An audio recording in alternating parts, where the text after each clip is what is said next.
if I were Paul McCartney and I'd written all of those hits, I didn't need Heather Mills McCartney. He hasn't written a decent song since he met her. Well, he should have done a pre-nuptial then, shouldn't he? Yes, he should have done, but Love is Blind. Hi, who's this?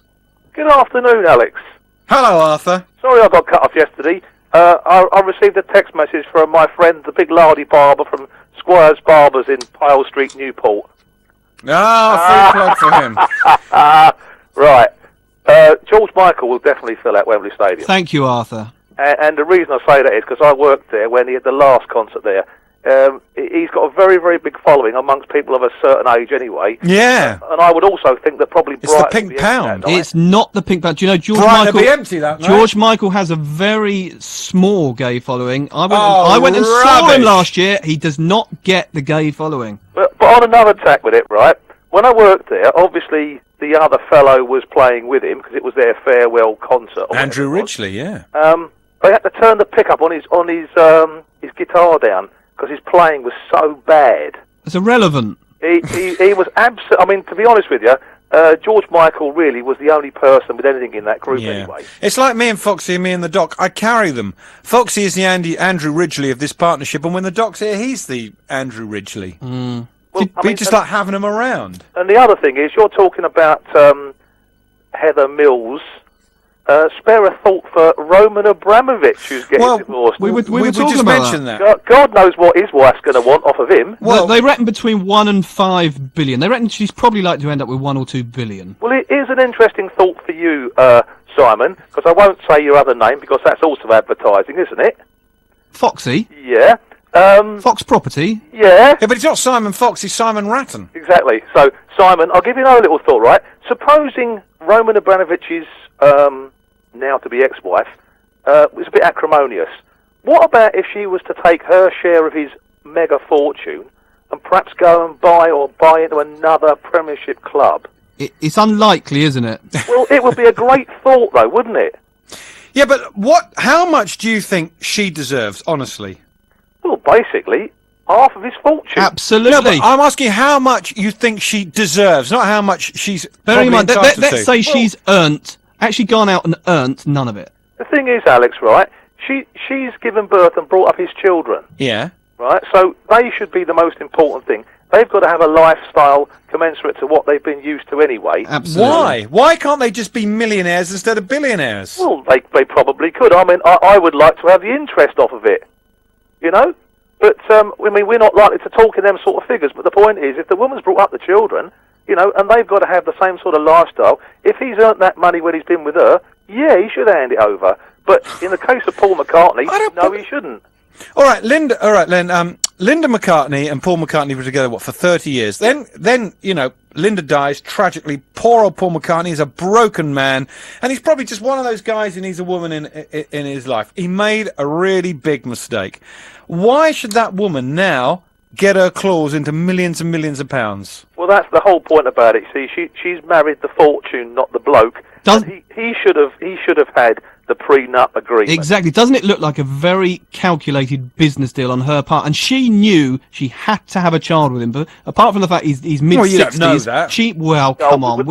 Without the child, she wouldn't have got anywhere, would she? Absolutely not. That's the point. Without that, and I mean, there's a lot of women around like that. I'm not sure that she's 100% as cold and calculating as all that, but I think she's well on the way. Well, we don't know. I mean, Alex is quite right. We don't know, but bear in mind this is going out live across the world. Well, it just depresses me. Allegedly, you're quite right. It just depresses me that it has to all come to this. And no one is saying, you know, we're going to put you out on the street. No one would do that. And Paul McCartney's got enough money to keep Heather Mills McCartney comfortable for the rest of her life. But there becomes a let me think, hang on a minute, she wasn't there when he was out gigging and working, and she may have... That's quite right, but the trouble is, we're back to the laws of the land, and the people that enforce them, i.e. the lawyers and the solicitors, that are all going to make a nice few bob off of all this. You know, so it's in their interest to keep stoking these things up, isn't it? Forget the laws. I mean, Alex is basically saying the law is wrong and that shouldn't be the case. I mean, but the divorce laws are so unfair for men in these circumstances. Well, Arthur doesn't agree with you. Well, I don't think... And you're scared of your wife, so you're not going to agree with me on air. I don't agree with you. You rubbish. I don't agree with you. I think a woman in a partnership, why should she have any less than the man? Yeah, but when you got divorced, Foxy, the first time round, you didn't have kids. You hardly knew Didn't have each any other. money. Didn't have any money then. Still lost the ironing board and the microwave. All right, it's time to take a break. We'll be back in a mo. Have I got time to answer my phone? Yes, I'm checking the messages on mine. Oh, my wife. Oh. Can hear it from here. My wife's putting it on, so we are being video. What did she say? Solar TV. Did you hear that? Is it coming all fast? Put it on speakerphone. You are a dinosaur. She can't believe her ears. Darling, I think you'd be entitled to every penny. What can I say? Tell her to come on the air then. She won't come on there. Do you want to talk to her? Hold on, caller. Hold on. Why are you watching Jeremy Clarkson on YouTube? You're not really. Sorry? That's your wife texting you. Well, I think if you and Foxie split up, you'll be entitled to a nice, comfortable home, your children to stay in the school that they're in, very nice school, and your car, and Foxie to keep you comfortable. But I don't think if Foxie, let's say Foxie was worth 3 million. Cringing for the... We'll never split up. I somehow think I'll get less than half. That's not the point, love. Love! I've got to go!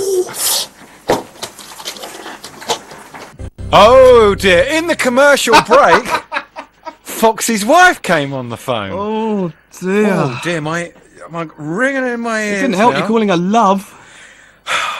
Look, I'm not an unreasonable man. In your opinion? Ask any of my ex-wives. Allegedly. I just think that, you know, we've got to get to grips with it. And what women get bitter. And when women get bitter in divorce, particularly if you leave the woman and she didn't want the divorce, if she didn't want the divorce in the first place, it's a bit different with you and your first wife. You both reached a point where you decided you'd be better off on your own. We hated each other, yeah. Okay. So, but if the woman is still in love with the man, the only thing the woman then can do is, I mean, crikey, we've seen it. They cut up the clothes. They put sugar in your petrol tanks, don't they? A woman scorned, right? So then all they can do is stop you seeing the kids or take all your money. They always get bitter if you go off with a young 23-year-old as well. And you were just saying about the... Roman Abramovich has been linked. He's one. And he's 40, and he's now linked this 24-year-old. Stelios, well, he's not divorced, but he's 40, and he's now going out with a 26-year-old. There's a pattern with men of a certain age and young fillies. Hi, who's this? Hello, Alex. It's John. Hello, John. How are you? I'm fine, from IVS Restorations. Sorry? What have I It's missed? another plug. Oh, I see. Sorry. I saw your Volvo the other day. It looks quite nice. Ah, the Saint Volvo. Yes, the Volvo, yeah. Yeah. The brown and white one. That's right, yeah. No, it's white. I've seen one about, because we're obviously IVS Restorations, we do a lot of that stuff down here. What do you do then? You restore old vehicles? Or anything, from Porsches to Volkswagens to anything, really. Can you... Listen, what I've always wanted to know about you guys, and maybe you can't tell me this, is I've been to a lot of these car shows, particularly in America, when you look at a 57 Chevrolet, Yep. and it is brand new, and I'm not talking about just the reupholstery or the paintwork or the carpets. You can buy carpets, I know that. But how do they get the dash and the steering column and all of that brand spanking new? Because I wouldn't think you could buy those bits now.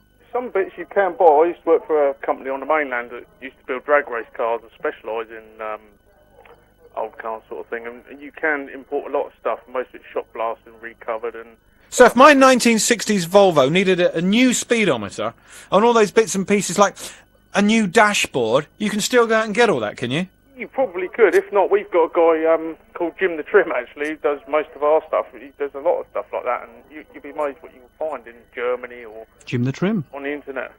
Ah, Jim the Trim, I remember that. Yeah.